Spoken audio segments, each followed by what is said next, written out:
Welcome back mga ka-adventure. Isang mapagpalang araw po sa ating lahat. At kung bago ka pa lang po sa channel ko at nag-enjoy ka, huwag mo naman kalimutang i-subscribe at pakihit na rin po ang ating notification bell para lagi po kayong updated sa ating gagawing mga adventures kagaya nito. At kung nagustuhan nyo naman po pakihit na rin po yung like o mag-comment or share.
Isin mo natin mga ka-adventure, natutulan tayo. Ay, lakas talaga kanina.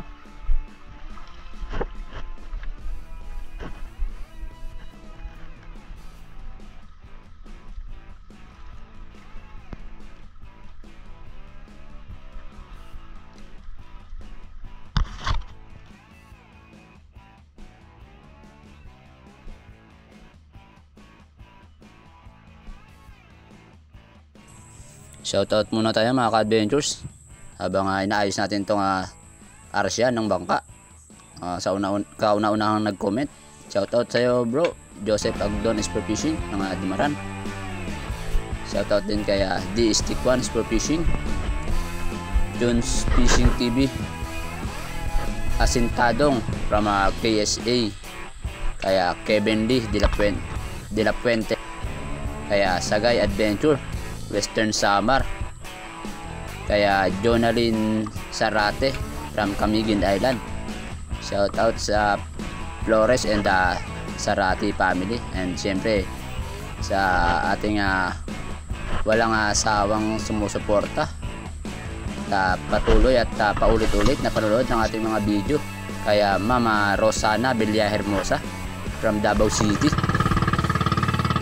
Salamat po sa inyong walang sawang suporta po. Thank you po mga ka-adventures. Mga ka-adventures, samahan nyo ako. Mag-dive naman tayo. Solo dive tayo. Solo dive.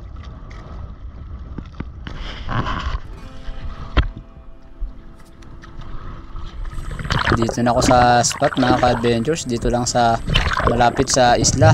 Dito sa Purao. Sa harap lang ng Baklad. Siyempre, bago natin iwanan yung bangka, sigurado natin muna yung pondo ng ating bangka dahil mahirap nang iwanan tayo ng ating bangka. Kaya kailangan sigurado ang pagkakasabit ng ating pondo.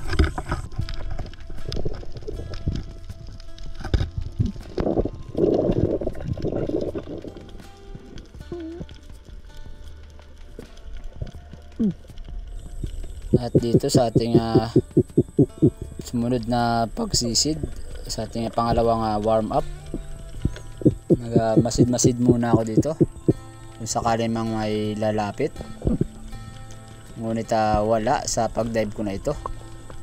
At nung sa sumunod na dive ko nung i-open ko na uli yung aking camera, hindi na mag-open. Sige na akong pindot, kaya lang ayaw mag-open. Yun pala naghang.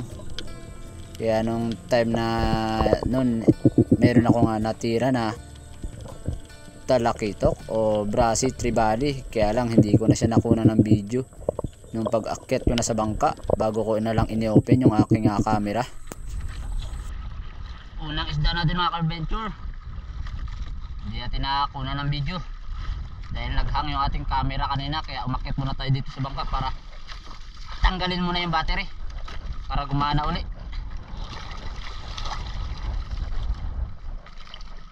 Buti na lang ay naayos din natin kaagad, kaya ito yung ating unang isda.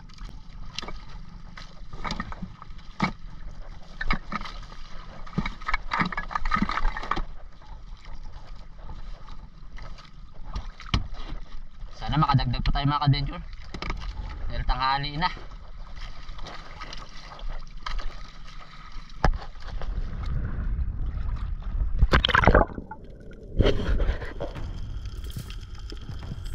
Sumunod na pagsisid mga ka-adventure, ambush pa rin dahil nga malabo. Ganito talagang ginagawa ko kapag malabo ang spot, dahil wala kang makita na pwede maging target. Kaya ang ginagawa ko talaga ay ambush at mag-fish call na mag-fish call. At sa di nga katagalan ng aking paghihintay at pag-fish call ay may lumapit na.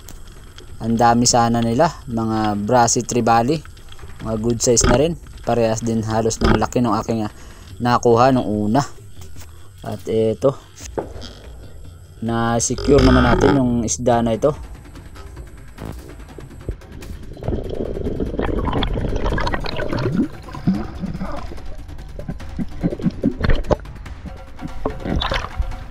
At dahil hindi naman ako malayo sa bangka, ang ginagawa ko na lang inilalagay ko na lang kagad dun sa box para mas maganda na nasa box na kagad yung isda. Mamatay siya sa lamig para yung laman niya matigas, at para pagdating sa palengke preskong presko pa.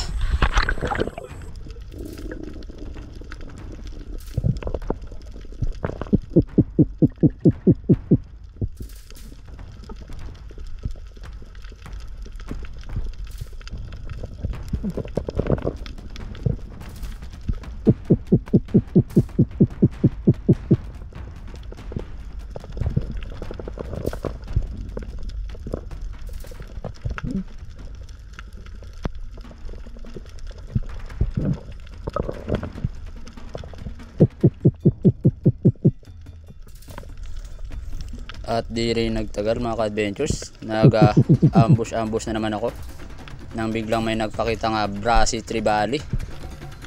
At ang dami talaga nila. Nang pagtingin ko sa itaas ay may mga tangigi pala, at ang dami nila, kaya namili ako. Kaya lang ang hirap mamili dahil medyo may agos na at napakalikot din nila. Buti na lang naka target tack na tayo at tinamaan naman, at ang ganda rin ng pagkakatama. Na-secure natin ang Prince Mac dahil maliit pa, kasi kung malaki na dapat mo talaga siyang tawagin na King Mac.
Ambush pa rin at same spot pa rin. Hindi na talaga ako lumayo dito sa baklad o dito sa may pinakapamakpakan ng baklad, sa may mababaw na parte ng baklad.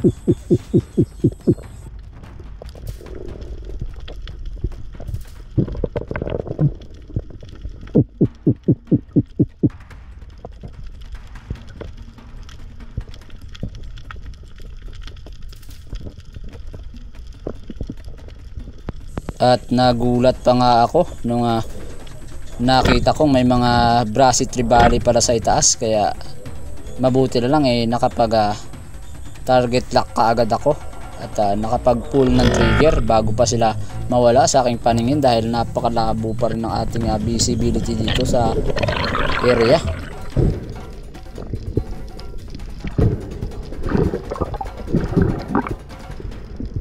At ito pala yung ating pang-apat na isda, Brassy Trevally pa rin.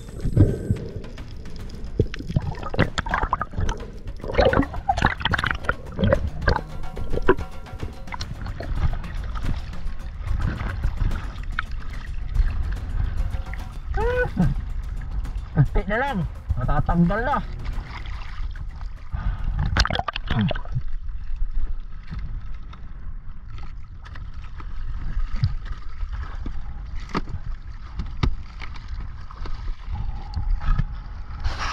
At ganito pala yung nangyayari sa aking bala sa tuwing nakakatira ako ng alanganin at medyo malaki na isda. Madaling nababaluktot yung ating bala, yung ating biniling stainless na 1/4 ang sukat o 3/16 ba ito kung sa mm o sa millimeter. Napakadlambot lang talaga.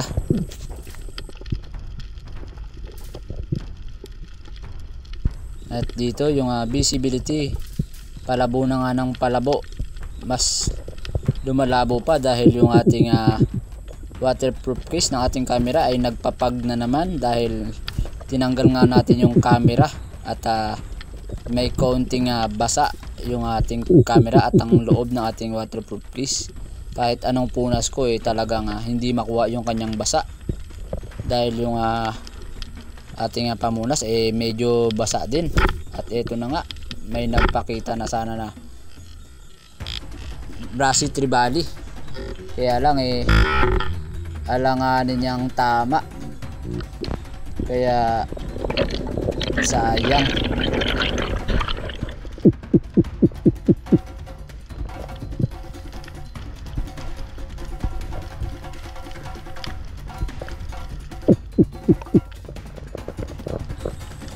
At panibagong ambush tayo mga ka-adventures. Ito na nga, may pabalik-balik na sana sa atin na Brassy Trevally. At andyan lang sila sa baba, pabalik-balik lang talaga. Kaya lang hindi tayo makapag-target lock para makatira dahil napakabilis at ang labo na. Hindi mo na maaninag kapag medyo nalayo na sa'yo ng konti. Kaya hindi na naman tayo nakatira.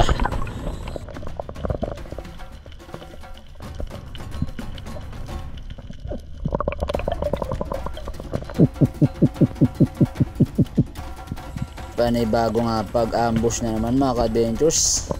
At patuloy nang lumalabo yung ating waterproof case. Kaya hindi na masyadong maganda sa video.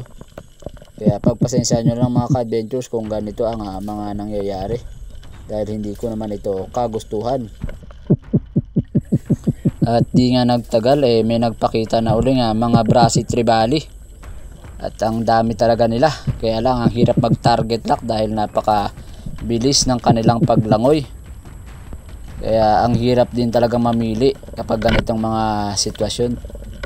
Kaya ito, nagbaka sakali na lang ako. Bahala na kung may tatamaan. At mabuti na lang naka tama tayo ng isa at na-secure naman natin. Maganda naman yung pagkakatama. Kala ko din naman ako makakatira mga ka-adventure.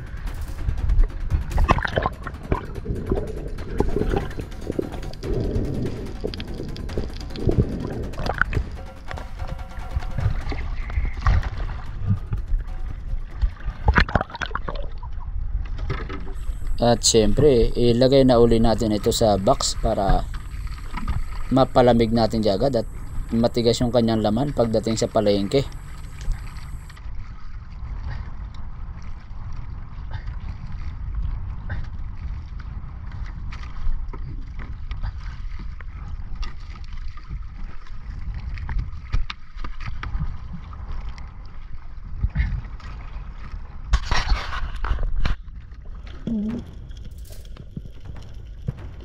Ambush ulit mga ka-adventures. At ito nga, talagang napakalabo na, parang mahamog na tuloy dito sa ilalim ng dagat.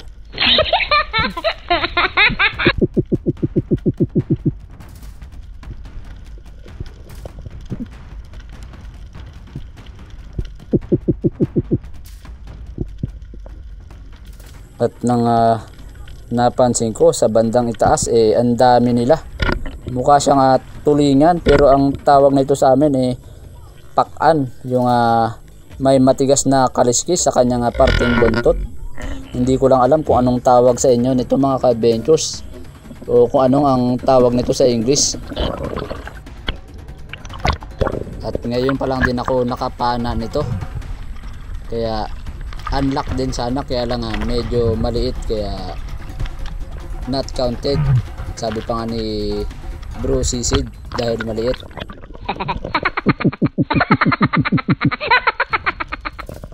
Ambush pa rin ang biglang may nagpakita sa aking kaliwa. 2 pirasong Brasi Tribali pa rin.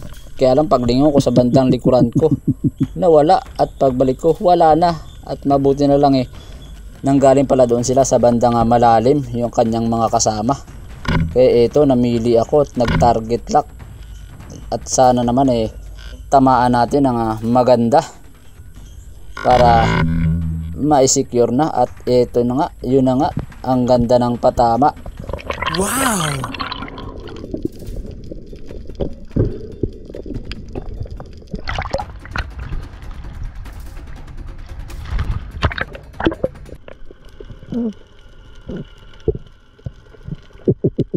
Kung naririnig nyo yung ingay na yan, yan yung tunog ng makina ng bangka.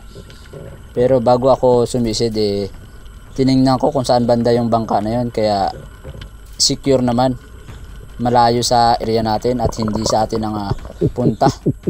Kaya patuloy pa rin tayo nag-ambush at nag-abang sa posibleng matira pa rin natin sa spot na ito, kahit na ganito na lumalabo na yung ating waterproof case at hindi na masyadong maaninag sa video. At napatingin ako sa aking relo, kaya pala ako nakakaramdam ng gutom dahil tanghali na, wala pa akong umagahan o almusal. Kaya sabi ko, maka-secure lang ako ng isa pa, magpapahinga na ako at babalik dun sa isla para makakain na at makapagkuskus ng ating bangka dahil marami na namang lumot.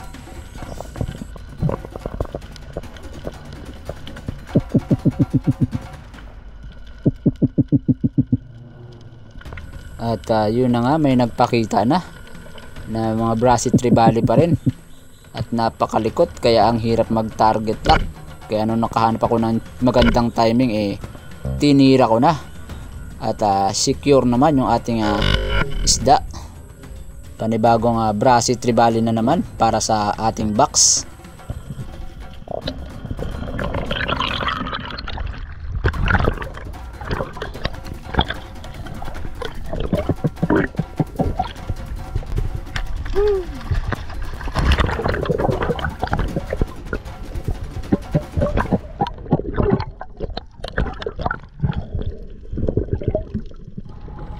At yun mga ka-adventures, tapos na tayong kumain. At habang nagpapahinga tayo, sinabay na natin yung pagkukuskus ng ating bangka para matanggal yung mga lumot.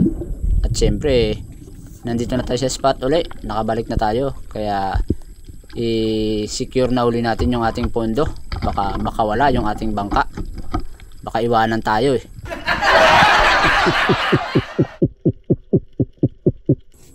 Hindi na nga pala ako nakapag video sa pagkuskus ko ng bangka kanina dahil i-charge ko yung ating GoPro sa power bank dahil malulubat na.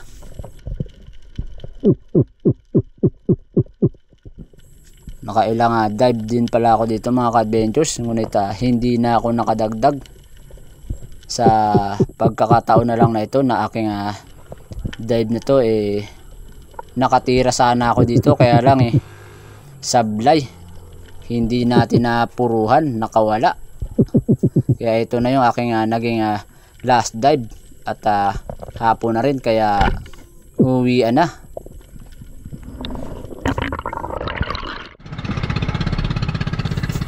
Bale 8 piraso pala yung huli natin mga ka-adventures. Yung King Mac yun na aking inulam, at yung pakan, yung parang tulingan ibinigay natin kay Lolo at yung isang talakitok na maliit ibinigay natin doon sa isla dahil may nanghingi, dahil wala daw silang pang ulam, kaya ibinigay na natin. Ika nga share your blessing. At nung dinala ko na sa palengke yung isda, kasama na natin si Apot dahil walang maghahawak ng balde na pinaglagayan ng ating isda. At yung 5 piraso pala yung ating ibinenta. Sama. Si Papa lang pala eh. Puro ba yan? Ang gusto ko. 5.9.